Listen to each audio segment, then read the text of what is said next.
mereka akan bekerja sama dengan ya semua. Ketika di kemudian hari suami saya mengalami hal-hal yang di luar dari keinginan, pihak BNI HP pun direstart ulang. Tidak ada.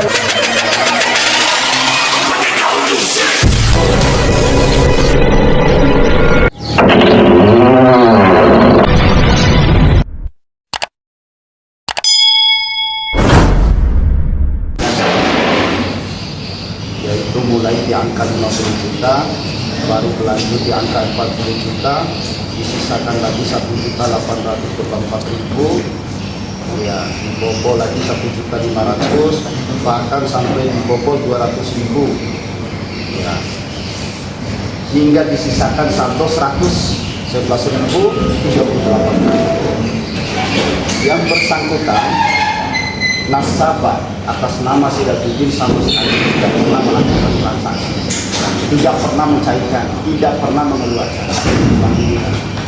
Jadi kehadiran di sini sekaligus bagaimana anda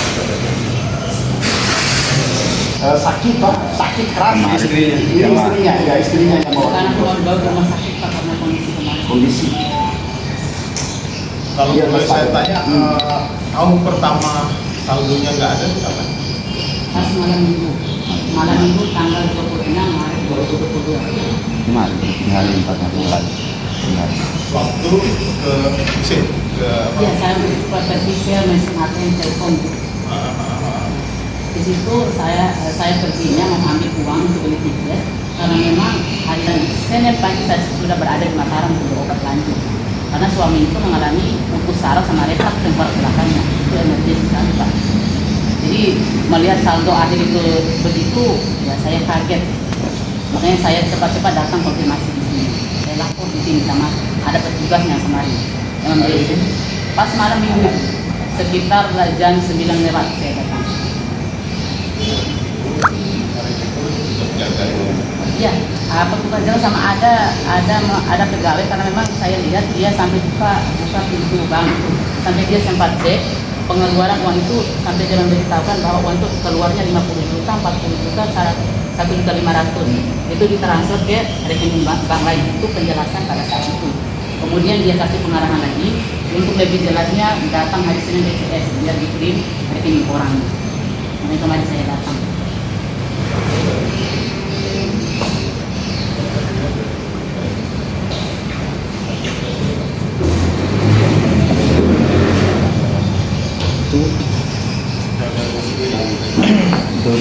Langsung Untuk pusat ya.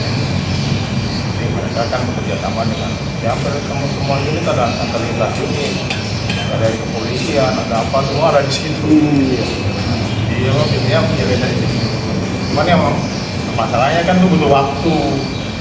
Kan satu titik kan ibu bilang nanti ada kebutuhan besar. Iya, kondisinya itu Pak, itulah kondisi. Itu kami sudah sampaikan sih kemarin. Teman-teman sudah sampaikan. Misalnya mau begini saya sedikit saya tertarik karena kerap kali terjadi kehilangan uang tanpa sepengetahuan pemilik nasabah tersebut, pemilik rekening tersebut. Jadi di sini artinya sistem BNI ini atau sistem tata usaha ataupun yang diusahakan oleh BNI ini kan sudah bocor kasihannya. Jadi yang kita inginkan di sini adalah pertanggungjawaban dari BNI. Jadi by sistem yang dibangun ini kan seakan-akan rakyat ini kan dijadikan korban semata-mata. Dan kita secara tegas, saya dari LSM PKIPB dan kawan-kawan LSM yang lainnya, bahkan dari kawan-kawan teman media juga, ini harus dituntaskan masalah ini Pak. Karena bukan hanya ini saja yang kena tertimpa musibah semacam ini. Ini ada banyak masyarakat yang tertimpa masalah seperti ini di Bima. Dan ini terjadi setiap tahunnya, setiap kalinya gitu. Jadi BNI bagaimana terhadap ibu ini yang kehilangan uang 91 juta sekian demikian. Nah ini yang kita minta sampai saat ini. Karena ibu ini tidak tahu menahu berkaitan dengan transaksi yang dia tahu simpan pinjam uang di BNI ini aman. Itu yang tahu. Dan ini yang kami harapkan agar pihak BNI cabang Bima maupun di pusat di Jakarta ini mau legowo untuk berbicara terbuka. Kenapa terjadi sistem tapi BUMN, BNI, pusat maupun cabang terjadi kebocoran? Kalau begini resah masyarakat, Pak. Makanya Pak, saya kan sudah jelaskan ya kan. Makanya kita ini, Pak dulu Pak. Makanya kita ini meminta pertanggungjawaban kalau penjelasannya kemudian A, B, C, D, E, D. Kapan selesainya ini? Kan ini yang kita inginkan. Meminta pertanggungjawaban BNI, cabang Bima maupun pusat agar segera dituntaskan uang nasabah yang hilang. Itu yang kita minta. Ini kan makanya kan penjelasan ini kan bagian dari proses itu Pak. Ya, jadi kan ya, kita kan menerima sampaian ini kan bagian juga dari apa? Dari klarifikasi apa yang kita lakukan. Itu kembali ke yang tadi. Jadi ada sisi yang kami bisa lakukan, yang kami sampaikan seperti komunikasi. Tapi ada sisi lain juga kami harus apa? Koordinasi sama pusat sampai mana penyelesaiannya kan gitu. Jadi kalau saya yang menduga-duga ke situ juga kan repot jadinya karena kita udah punya fakta kan gitu. Seperti yang saya sampaikan tadi, kalau memang terbukti ya kan teman-teman punya rasa lah. Itu yang makanya jelas kenapa kami minta juga kantor pusat kami juga walaupun standarnya 2 minggu tadi bisa lebih cepat mungkin ini lebih diprioritaskan. Ya hanya sebatas itu yang bisa kami lakukan. Sebatas itu ya. Di hari ini membuktikan bahwa kita jadi was-was. Ini mempertaruhkan nyawa. Ya kan? Kita nggak mau tahu, kalau kita konsumen atau nasabah, nggak mau tahu administratif kalian, transaksi kalian, atau caranya kalian itu. Yang kita tahu ada uang di rekening, kita simpan, pas kita butuh, kita tarik ada. Mau kalian mau jual apa, kumpulkan kayak gimana, uang nasabah. Ini yang harus menjadi bahan pertimbangan. Ya, karena nasabah ini tidak pernah mencairkan anggarannya sama sekali, yang langsung tiba-tiba hilang. Ya, itu ini loh, yang Pak. harus digarisbawahi, Pak. Jadi beda dengan yang lain kalau urusan Makanya ini. sebelum nyampe keputusan itu bahwa kami yang sistem kita yang tanda kutip tadi ada yang bisa ya error yang bobol Nah, itu dia. kita pastikan itu dulu Pak. Ya, tapi kalau 2 minggu kan agak lama, Pak. Ya kan kita Dari penjelasan Bapak, kemudian langkah-langkah yang ditempuh ini dan itu, saya paham itu adalah prosedur Bang. Tapi kembali lagi, saya berada dalam posisi emergensi. Hari ini suami saya berada antara hidup dan mati. Sementara uang itu adalah salah satu langkah yang harus Mada tempuh sehingga Mada bisa bawa suami saya untuk berobat ke Mataram. Tapi ketika hari ini pihak BNI tidak mampu memberikan jawaban pasti kepada saya terkait dengan pengembalian uang itu sendiri atau meminta limit waktu berapa hari itu, saya minta pihak BNI harus membuat pernyataan sikap dalam artian ketika di kemudian hari suami saya mengalami hal-hal yang di luar dari keinginan, pihak BNI harus bertanggung jawab berapa kali lipat karena memang saya menganggap di sini BNI kayaknya lalai di sini. Tidak ada tanggapan serius terkait dengan hal ini. Kalau memang pihak BNI punya rasa kemanusiaan, punya rasa empati terhadap kita, apalagi kita dalam posisi emergensi, segala cara pasti diupayakan. Apalagi uang 91 juta itu saya anggap itu nominal kecil bagi BNI. Itu Pak. Itu perlu terjadi bawahi. Mungkin hari ini, kemarin saya sudah buat sana Pak. Seandainya Bapak berada dalam posisi saya, gitu kan. Saya ini, suami saya itu hidup dengan keajaiban. Masa saya harus menyia-nyiakan keajaiban itu? Sementara saya masih punya 2 anak harus saya tanggung. Kita berjuang dengan uang begitu banyak, itu bagaimana anak kita itu bisa mendapat masa depan yang cerah seperti apa yang bapak-bapak impikan terhadap anaknya. Tapi jangan merampas apa menjadi hak kami Pak. Gitu kan. Jangan merampas. Bapak harus punya rasa tanggung jawab terkait dengan hal itu. Entah Bapak itu mau ambil uang di mana, mau ambil uang ke siapa, ke tempat mana, saya tidak mau tahu. Itu uang itu bukan uang pinjaman dari bank Pak, itu murni keringat kita.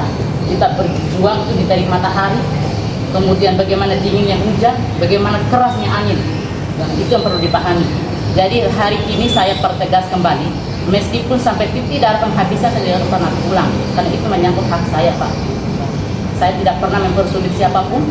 Saya simpan uang itu dengan bunga, saya tidak pernah melanggar hal itu. Akan tetapi posisi saya adalah posisi emergensi. Suami saya diambang antara hidup dan mati. Jadi ketika hari ini kita datang tidak pulang dengan harapan pasti, maka pihak BNI harus membuat sebuah perjanjian. Jaminan apa? Jaminan apa? Pokoknya suami saya harus berobat. Jadi ketika dalam minggu ini suami saya kenapa-napa, kemudian pihak BNI menunggu waktu ini dan itu, pokoknya pihak BNI harus membuat pernyataan sikap yang bisa kita tanda tangani di atas materi hitam dan putih itu sendiri. Itu pernyataan tegas dari saya, Pak. Kalau memang hari ini tidak mampu diri saya, maka mulai besok misalnya dan sebagainya, saya akan buat keributan di sini. Sampai mau polisi mau tembak saya tidak mau tahu. Saya tidak pernah takut karena itu adalah kebenaran. Itu yang perlu dipahami. Jadi kemarin itu mungkin itu adalah langkah awal yang saya lakukan karena ini adalah suara hati seorang ibu, suara hati seorang perempuan, suara hati seorang istri yang bagaimana agar suami itu bisa diatasi. Sekarang aja suami saya mau dibawa ke rumah sakit. Mau dibawa ke rumah sakit karena kemarin kondisi drop. Sekarang sudah dingin semua badannya. Atau mungkin bisa jadi besok lusa dia akan meninggal karena sambil menunggu uang itu. Sementara saya meminjam, kiri kan tidak ada yang bisa bantu, Pak. Sekarang semua masyarakat mengalami paceklik. Iya, belakang. Lalu kenapa saya harus dipersulit? Kenapa yang saya punya hak harus dipersulit? Sementara saya datang ini mengambil hak saya. Saya tidak minta pinjaman, saya tidak minta uang bapak dan ibu. Saya minta uang saya dikembalikan tanpa kurang sedikit pun. Dan hari ini saya harus pulang dengan jawaban pasti. Dan hari ini saya harus pulang dengan uang 91.800.000 ini. Yang lebih konyol lagi, Pak, ini yang saya sesali di BNI ini. Itu tanggal 25 bulan 3 2022 itu 91.500.000 sudah diraih. Itu sisa 300.000. Kemudian saya sudah datang lapor. Itu berarti saya sudah memberikan keluhan kepada BNI bahwa itu nasabah ini mengalami suatu masalah. Tapi di kemudian hari, pas kemarin saya perintah tanggal 27 kemarin, itu sudah diraih lagi sisa 200. Berarti di sini sama aja saya bisa mengambil kesimpulan bahwa BNI ini sengaja membuka ruang untuk hal itu, gitu kan? Oh sampai sisanya 200 sampai diraih lagi, sementara 91.500.000 sudah diambil dalam sekejap mata. Lalu apa? Tidak ada inisiatif baik dari BNI atau bisa melakukan penghentian atau melakukan pemblokiran terhadap rekening kita? Kok bisa terjadi lagi? Itu Selang 2 hari bukan. selang lagi. Ya. Itu saya sampai kaget itu, Pak. Saya tidak mau ambil uang 300.000 itu. Uang 300.000 adalah uang terakhir untuk saya menjalankan kehidupan. Akan tetapi saya simpan itu sebagai barang bukti. Tapi lagi-lagi hilang. Lagi-lagi ujian datang lagi, Pak. Gitu.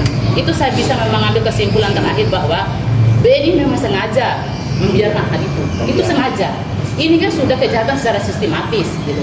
Itu kejahatan secara sistematis dengan alasan ini mobile banking ditransfer lewat mobile banking atau apa segala macamnya. Memang pada saat itu suami saya pernah ditawarin atau pernah aktif mobile banking, tapi di tengah perjalanan itu mobile banking itu restart karena banyak virus di HP. Itu otomatis mobile banking tidak aktif dengan sendiri dan tidak mungkin kita bisa pakai transaksi sementara mobile banking sudah tidak aktif, Pak.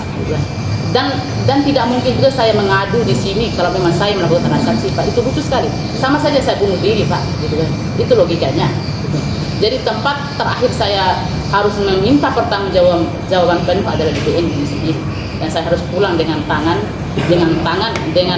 yang berisi 91.700.000 rupiah itu sendiri. Itu pernyataan sikap saya, Pak.